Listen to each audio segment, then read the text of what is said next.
जय हिंद दोस्तों, मैं हूं अनूप और आप सब लोग देख रहे हैं ग्लोबल कॉन्फ्लिक्ट। दोस्तों, आप लोगों को पता ही होगा कि किस तरीके से इंडिया द्वारा चाइना के हर एक मंसूबे को नाकामयाब कर दिया गया है और किस तरीके से इंडिया अब दुनिया के लिए चाइना के खिलाफ एक एग्जाम्पल के रूप में आगे आ रहा है। और इंडिया से ही सबक लेते हुए दुनिया के बाकी देश भी चाइना के खिलाफ भरपूर तरीके से आगे बढ़ रहा है और उनमें से ही एक देश है जापान। हाल ही में जापान द्वारा अमेरिका के साथ एक ऐसा बड़ा डील किया गया है जिससे चाइना इतना ज्यादा घबराया हुआ है कि इसे मिलिट्री एक्शन से तुलना कर रहा है। जापान और अमेरिका के बीच में करीबन 23.11 बिलियन डॉलर का एक बहुत बड़ा मेगा सौदे के ऊपर जल्द ही हस्ताक्षर होने जा रहा है, जिसे लेके अमेरिका की तरफ से अप्रूवल भी दे दिया गया। और ये सौदा है 105 फाइटर एयरक्राफ्टों को लेके। दोस्तों, ये कोई आम फाइटर एयरक्राफ्ट नहीं बल्कि F-35 लाइटनिंग 2 5th जनरेशन के फाइटर एयरक्राफ्ट है। जापान अब अमेरिका से एक दो नहीं बल्कि 105 F-35 फाइटर एयरक्राफ्टों को खरीदेगा, जिसे सुन के ही चाइना का होश उड़ चुका है। चाइना ऑलरेडी इन फाइटर एयरक्राफ्टों से इतना ज्यादा डरता है कि जब भी अमेरिका द्वारा इन एयरक्राफ्टों का नाम लिया जाता है तुरंत चाइना के ग्लोबल टाइम्स द्वारा इसे लेके रिएक्शन आ जाता है।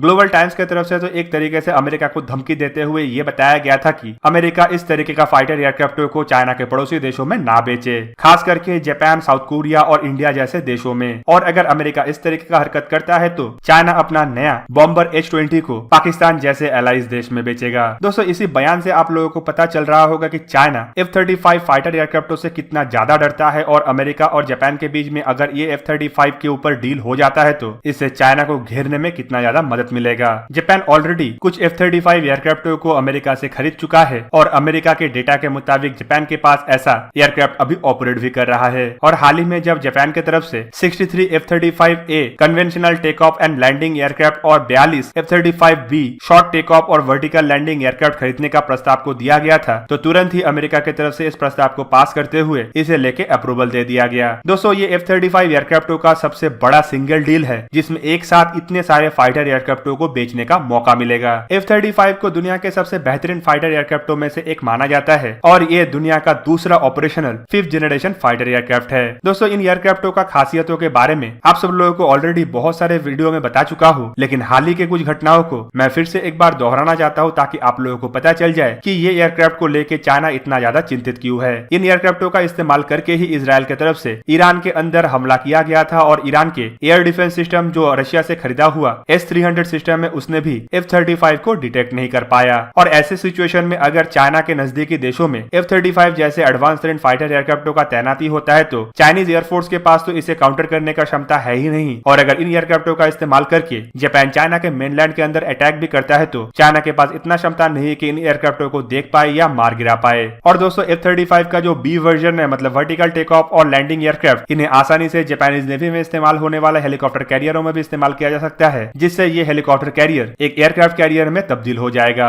और दोस्तों, ये भी एक बहुत बड़ा बात है जो चाइना को सता रहा है, क्योंकि इन हेलीकॉप्टर कैरियर और इसमें ऑपरेट करने वाले इन 42 F-35 एयरक्राफ्टों की मदद से अब जापान साउथ चाइना सी, ईस्ट चाइना सी के अंदर आसानी से गश्त भी लगा सकेगा और जरूरत पड़ने पे इन एयरक्राफ्टों का इस्तेमाल करके चाइना के नेवी के ऊपर प्रेशर क्रिएट करने के साथ साथ उन्हें तबाह भी कर पाएगा। तो चाइना जिस तरीके से अपने एयरक्राफ्ट कैरियर और नेवी की मदद से ईस्ट चाइना सी और साउथ चाइना सी के अंदर दबदबा बनाने का कोशिश कर रहा था, अमेरिका का ये एक डील उसे पूरा पूरी तबाह कर दिया। जापान के द्वारा कोई एयरक्राफ्ट कैरियर ऑपरेट नहीं किया जाता है और F-35B आने के बाद जापान के हेलीकॉप्टर कैरियर किसी एयरक्राफ्ट कैरियर से कम नहीं होगा। दोस्तों, इंडिया द्वारा जिस तरीके से चाइना को बॉर्डर में प्रेशर क्रिएट किया गया है, वैसे ही प्रेशर क्रिएट करने के लिए जापान भी प्रस्तुति ले रहा है और माना जा रहा है कि F-35 का डील इसका ही एक कड़ी है। और इन F-35 का इस्तेमाल करके जापान अब हवाई क्षेत्र में और समुद्री क्षेत्र में चाइना को भरपूर तरीके से चैलेंज कर पाएगा। दोस्तों, अब माना यह जा रहा है कि जापान के नक्शे कदम में चलते हुए साउथ चाइना सी के बहुत सारे देशों के द्वारा अब F-35 फाइटर एयरक्राफ्टों को लेकर सोचा जाएगा, क्योंकि इसे लेकर चाइना इतना ज्यादा चिंतित है कि अब इन देशों को भी इन एयरक्राफ्टों के द्वारा चाइना के ऊपर एक साइकोलॉजिकल एज मिलेगा।